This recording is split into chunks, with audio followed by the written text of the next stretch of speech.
Welcome to Basically a Therapist, but without the degree. I am your host, Lauren Larson, and I'm excited to be here with you in episode 15 of season 2. The holidays are literally starting next week. And so I wanted to talk about boundaries and holidays. And I know that it can be a difficult season. With the holidays literally next week at the time of filming this, Thanksgiving is just over a week away. And I don't know what it is about the holiday season, but it will test your Christianity. Like literally. Sometimes it just tests your Christianity. It's like all of the best parts of our families and all of the Lord Jesus, help me not lose it right now, just shows up in the same room at the same time. And if we walk into it without clarity in our identity, then the day's already decided for us. And it usually does not go in our favor, right? So today we're diving into boundaries for the holidays and how to show up with love and respect for others without abandoning yourself, and how to be present without being hardened, how to be firm without being cold.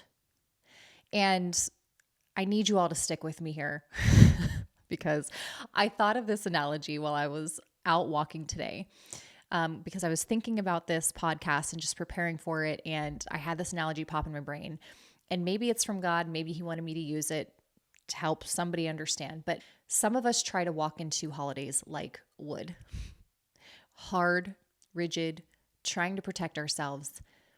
But hardness tends to snap under pressure. And what we actually want to be like is a mattress. I told you it's so weird and so random, but literally this is what came to my brain and I am running with it. So a firm mattress, right? Like when you think about a mattress, it's supportive, it's steady, it's grounded, it's soft enough to receive our weight without collapsing, right? Is this clicking with anybody or just me? I don't know why my brain thought of these two things, but whatever. But I want to let you know that this episode it's a both and message. You can show up for others and show up for yourself. You can hold space and have boundaries. You can live in peace and have limits. Both can coexist. And I know that this can be really hard for people that like black and white, that don't do well without like step-by-step instructions. But honestly, that's what the Holy Spirit is for. He's in your life to guide you. He's in your life to tell you, to help you discern. And he will guide you if you surrender and tune into him. I hope this makes sense, because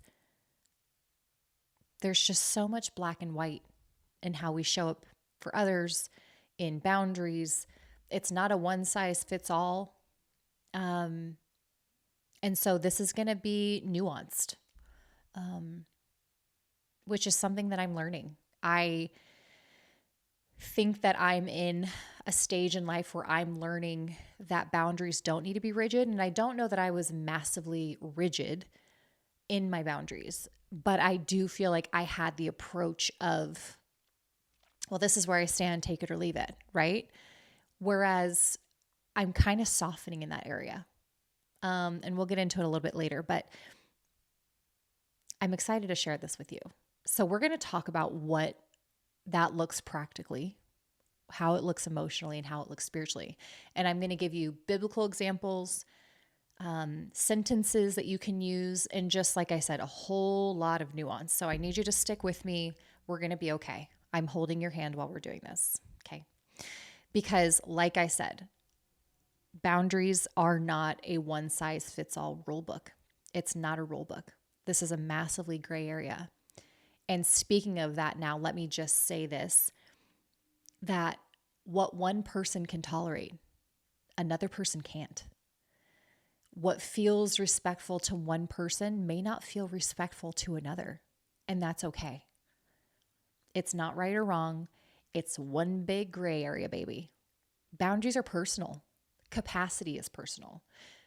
Respect is personal. And this is not about forcing anyone to agree on one right way. Like I said earlier, it's about discernment, it's about wisdom, it's about self awareness. So we're going to get into it. You know, the holidays activate us because there are so many unspoken expectations just floating around, right? Who's hosting? Who's bringing what? Who's not speaking to who? Who's pretending they're fine, but they're definitely not fine? Who's been in the same old role that they've been in since childhood, right? Like we walk into these holidays with history. We walk into these holidays with stories, with old patterns, and sometimes unresolved things that we've never dealt with. Can I get a raise of hands right now? Because I know that that has been my story as well. And if we don't walk in with boundaries, we're going to walk in reactive instead of responsive. There's a very different energy in those two things. We walk in trying to manage the emotional climate instead of owning our own presence. God, I still deal with this. And I got a prophetic word earlier this year. And one of the things that he told me, which was just a massive mindset shift for me, was that, you know, I can look at my I can look at my gift of walking in and reading a room as something that I learned through trauma or something that got me through trauma, right? Like it's not something I developed because of a traumatic experience. It's a gift that I already had that got me through the traumatic experience. And I thought that that was so powerful. And then I also saw something today on Instagram that really hit me, and it was by the holistic psychologist. And it said healing is when your inner world no longer depends on someone else's response. And let me tell you what, I have been sitting with that all day, like literally obsessing over it because I don't know what it is. It's simple, but it is so impactful and it's so powerful, right? Because my inner world doesn't need to depend on what you think or what my husband thinks or what my family thinks or what a friend thinks. Because I'm so solidly found in the identity that God has given me that it doesn't matter. My inner world is not going to shake. It's not going to rock because God's not shaking and God's not rocking. The identity stays consistent with God. Whereas my identity with other people, their thoughts of me, their feelings of me are like this. It's up and down. It's a roller coaster. They're inconsistent, but God is not. And so for some of us, the holidays can put us into an emotional overgiving. You're pouring from an empty cup, trying to keep everyone happy, trying not to rock the boat. And then 2 hours later, maybe 2 minutes later, you find yourself resentful and massively overstimulated. Hello. Anybody with me here? Or maybe you're on the other side of that where you shut down. You go numb, you disappear into your phone, you help in the kitchen the entire time so you're not forced to be around anybody. I've also been that person. But both of those responses, the overgiving and the shutting down, come from being boundaryless, from not having boundaries prepared ahead of time. Because boundaries help us stay connected without collapsing and present without being enveloped, without being swallowed. And that's the goal. That's what we're aiming for, right? Our inner world stays steady and is independent of anybody else. So let's talk about this weird, but I don't know, I feel like it's decent, like wood versus firm mattress analogy that my brain came up with because it's actually important. So hardened like wood, okay? When you're hardened, you are brittle, you're cold, you're inflexible. You might feel strong. You might put on a really strong front, but you break very easily under pressure. You're easily riled up. You're easily sent over the edge. You're just ready to blow. You're one comment away from blowing your gasket. You take everything personally. You shut people out to protect yourself. You tell yourself, I don't care. I don't care. But you do. You're just overwhelmed. This person uses distance as your boundary, and you use silence as self-protection. And I'm going to be honest, I have definitely been all of those. I have wrapped myself up in the I don't care, but I do. You know, I think I'm strong, but I'm not. I'm trying to look strong, but I'm not. Meanwhile, I'm at home stressing and spiraling later. You know, some of us call that a boundary, being hardened, including myself, but it's not. It's just self-preservation born out of fear and, quite frankly, exhaustion. And so let's go over to firm, like a supportive mattress. We love a firm mattress. When you're firm, you're steady, you're grounded, you're able to receive someone's weight, aka their tone, their mood, their stress, without sinking into it. You have flexibility, but you don't collapse. You're structured, but you're still warm. You can stay present without disassociating or disappearing. You can hear someone's comment without taking on the whole emotional burden. And when I was walking this morning thinking about this, you know, I just kept thinking of like a firm mattress, you know, like when you're pushing on it, right? Like it gives, but you're not going all the way through, right? Or you can't go through it all. Like there's a perfect amount of give. Or like a muscle, right? Like you can push on it. There's some give there, but you're not pushing all the way through. You're not collapsing. Firmness says, I'm here, I'm present, I'm loving, but I'm not abandoning myself in the process. And that firmness is exactly what Jesus modeled, right? Jesus was always the perfect example, and he still is, obviously, but Jesus wasn't hardened. He wasn't sarcastic. He wasn't cold. He wasn't defensive, but he absolutely was firm. He told the truth. He set limits with people. He walked away when it was absolutely necessary. He asked really good, challenging questions. And he didn't internalize people's projections. Firmness is Christ-like. Just like I talked about in a few episodes ago, kindness, firmness is Christ-like. And hardness is just self-protection. And one of the biggest boundary killers during the holidays is taking offense. You walk in already tense. So even what is usually a neutral comment feels like an attack because you're already up here. You're already braced. You're ready. But here's the truth. Like I mentioned in last week's episode, not everything is about you. And it's not dismissive. It's massively freeing. People show up with their own history, their own stresses, their own assumptions, habits, and most of what they say has more to do with their internal world than with your worth or your choices. I want you to say that with me. Most of what other people say has more to do with their internal world than with your worth or your choices.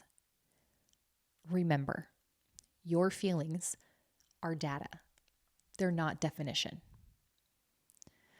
So let's talk about how to avoid taking offense. Number one, slow down your assumptions. Man, is it so easy to assume things about others. Before reacting, ask yourself, is this actually about me? Or is this stress related? Or their expectations that are being projected onto me? Or a story they've created? Because let's be real.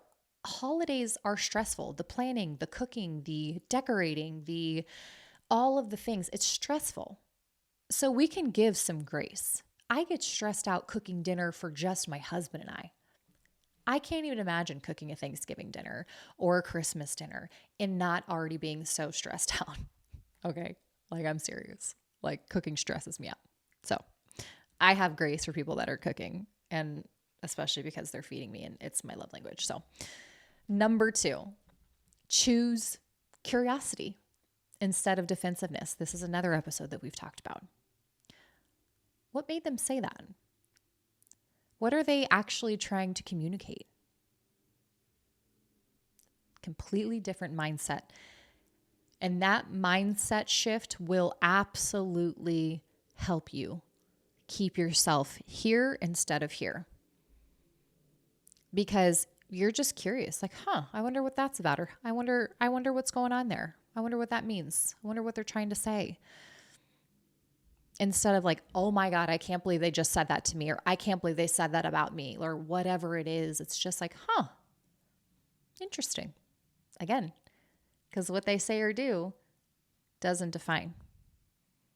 It doesn't shake our internal world. Number three, check your internal state. Sometimes, especially in the holidays, we're tired, we're anxious, we're overstimulated, and we see and hear things through that lens. And so we're going to interpret things through that lens. So just understand that. If you're doing that, how much more is the other person doing that, right? Number four, silence is allowed. Silence is allowed. You don't have to fire back. You can pause. You can breathe. You can take a moment. You don't have to tit for tat with anybody. And that is so hard, but that is a pride thing. We are humble beings. We are mature, humble beings that don't feel the need to respond, right?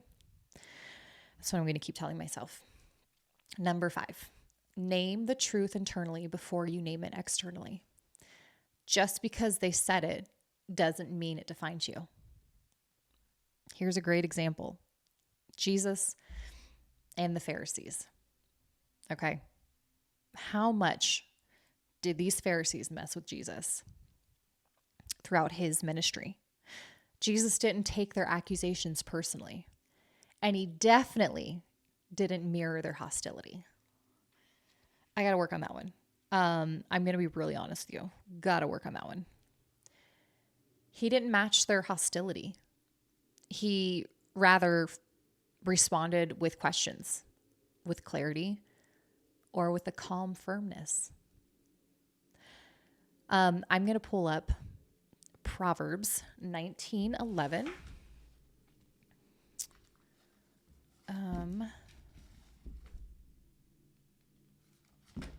Okay.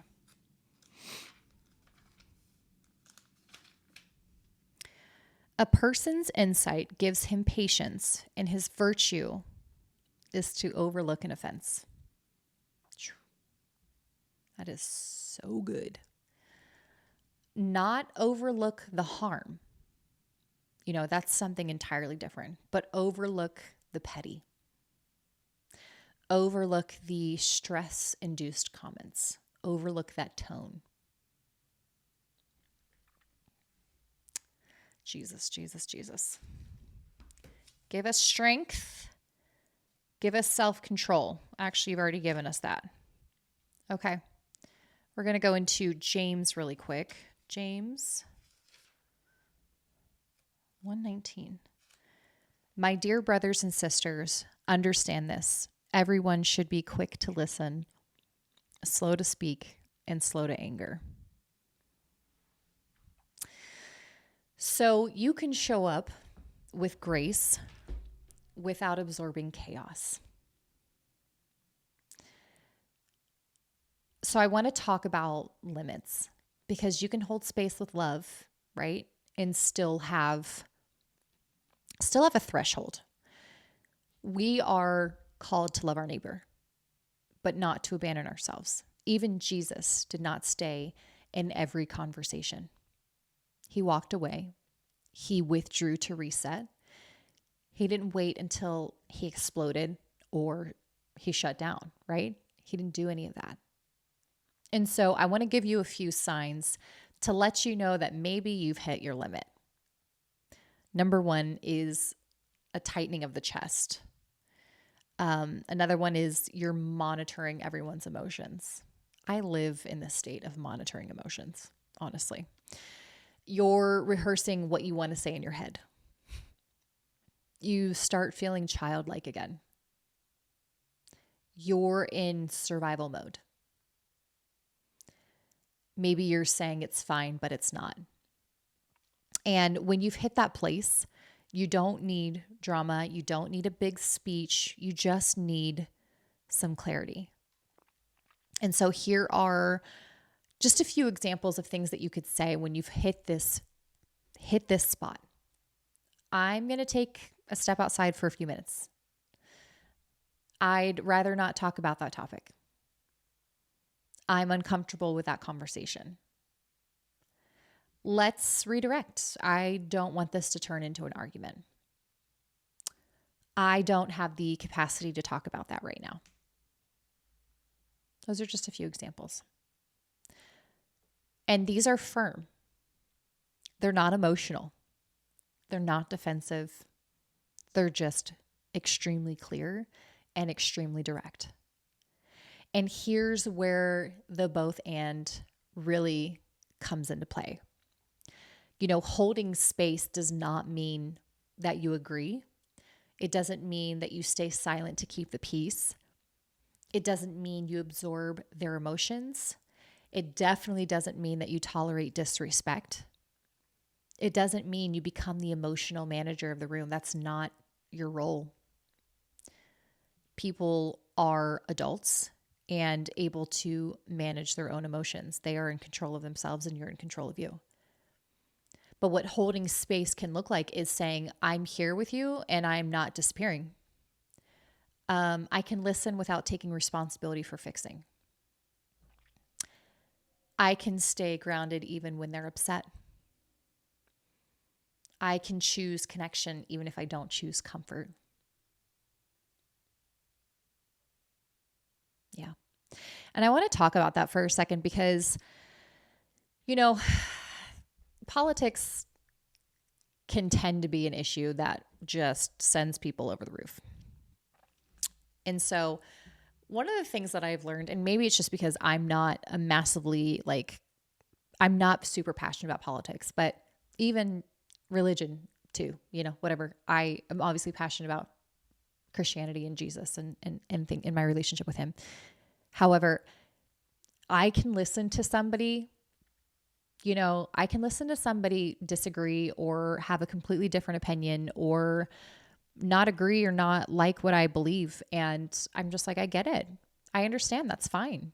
And I don't take it personally because it's not about me. It's just about them. And I can hold that space. Am I uncomfortable sometimes? Absolutely. You betcha. But it's not enough for me to be like, I got to walk away. Like I'm unwell. Like it doesn't get to that point. However, I just feel like sometimes we can sit with somebody and listen to them rant or listen to them and give them the space and honor them.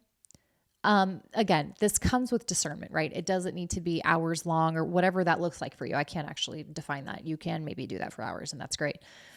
But there can be limits around that, right? But I think it's a both and. I think it's a gray area where it's you can show up for somebody. Sometimes this is the way people only know how to connect.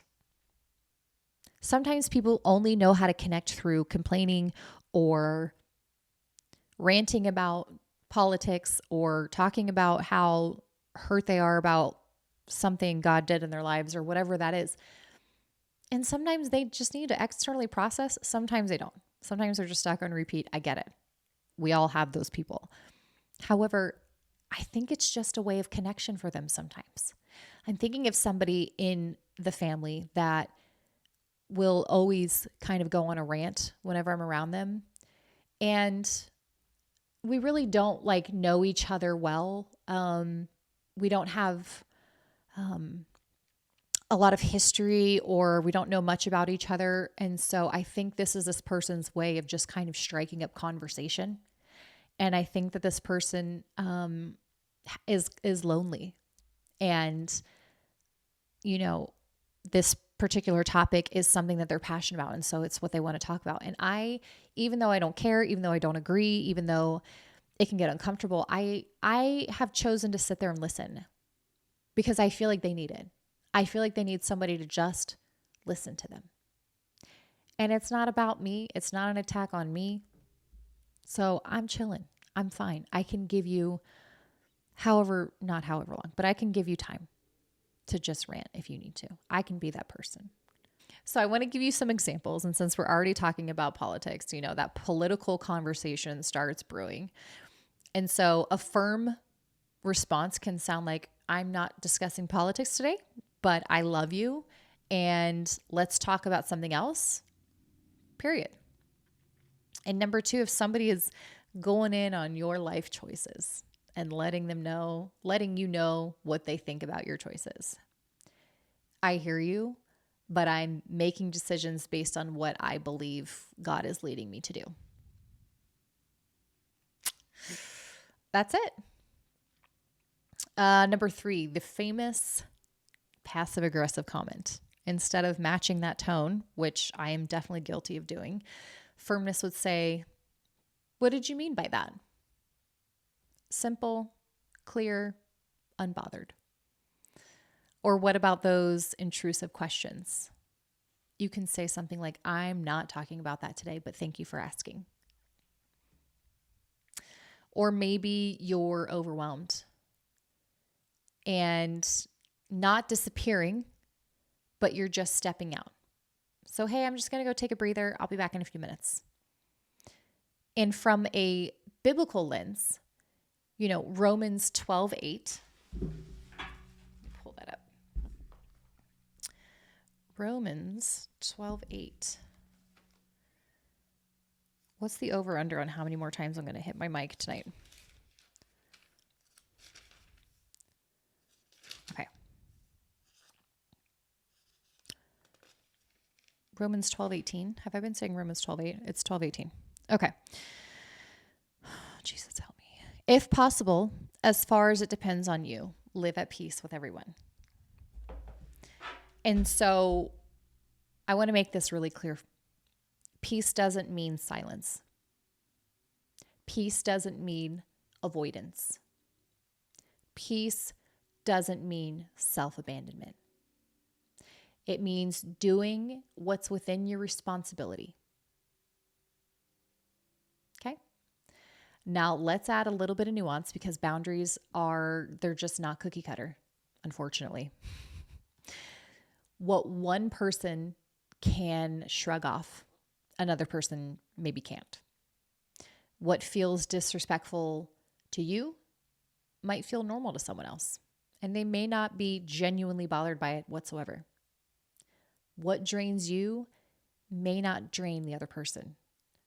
For example, the extroverts, they can just be around people, socialize all the time, and they're not drained. It does the exact opposite. They're like excited and happy and wired and like energetic and thrilled. Whereas like if I'm around a lot of people a lot, I'm drained. I am drained. And so what respect means in one family culture could look very different in another family culture. It's all different. Respect looks different for different people, and that's okay. We all get to define what respect looks like to us, what it means to us. And this is why boundaries require that discernment, not memorized scripts, right? Discernment asks, is this discomfort or is this disrespect? Two different things. Is this stretching me or is this harming me? Very big difference. Am I abandoning myself to keep the peace? Is God asking me to grow right here? Or is he asking me to protect the space he healed me in? Because there's no universal rule book. There's just not. Boundaries are personal. Capacity is personal. Respect is personal. And that's why your boundaries don't have to match anyone else's. And so I want to give you some rapid fire practical tools to take with you for next week. Because Thanksgiving's in 8 days. 1, decide ahead of time what time you're arriving and what time you're leaving. I do this for all parties, actually. I like to just kind of get with my husband and say like, hey, like how long are you kind of wanting to stay there? It helps me manage my expectations. It helps us get on the same page. Sometimes he wants to stay for an hour and I'm like, no, I'm thinking like 3. Or he's wanting to stay for 4 and I'm thinking like, let's do 2. You know, it just depends. Have a topic boundary already set in your head. Another one is to let your spouse or your friend know your signals. Like whatever your signal is that you decide on beforehand, have a signal if you need to. Identify your step away spot, like whether that's like I need to step out to the backyard or the porch or the bathroom or wherever, go sit in the car for a second. Just have that ready. Bring some grounding tools. I know this kind of sounds weird, but basically it's like just bring some water, some gum, maybe a verse to meditate on, practice some breath work. Have one firm sentence ready. Be ready with it. And then remember, you do not need to attend every argument or even conversation that you're invited to. Okay? You don't need to. Not everybody needs to know your opinions and your beliefs and your stances on things. Quite frankly, probably not a lot of people care. I don't know. Maybe that's just me. I just genuinely don't care. If I don't ask, it's probably because I don't care. So I want to leave you with this. You do not have to walk into holidays hardened. You don't have to be brittle. You don't have to put up walls so high that nobody can reach you. And you also don't have to disappear to keep the peace. You can be present. You can be grounded. You can be loving, and you can be firm. It all goes together like a good old supportive, steady mattress.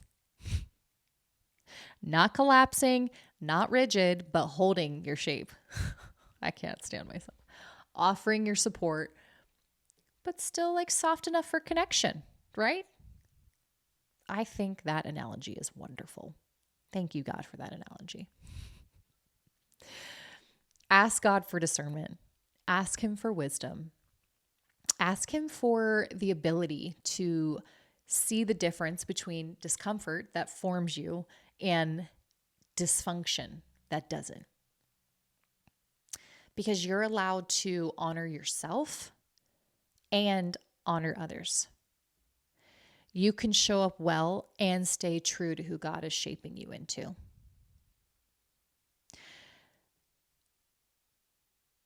Have the boundaries that you need, but operate from a place of love, from a place of clarity, from a place of firmness. And just know that I am praying for you. I am with you in this holiday season. I hope that this reaches you and this provides you with some tools and some ideas on how to just show up healthy this holiday season. And I will not see you next week because it's Thanksgiving and your girl's going to be shoving her face with food. But I will be back the following week. Bye. Yeah.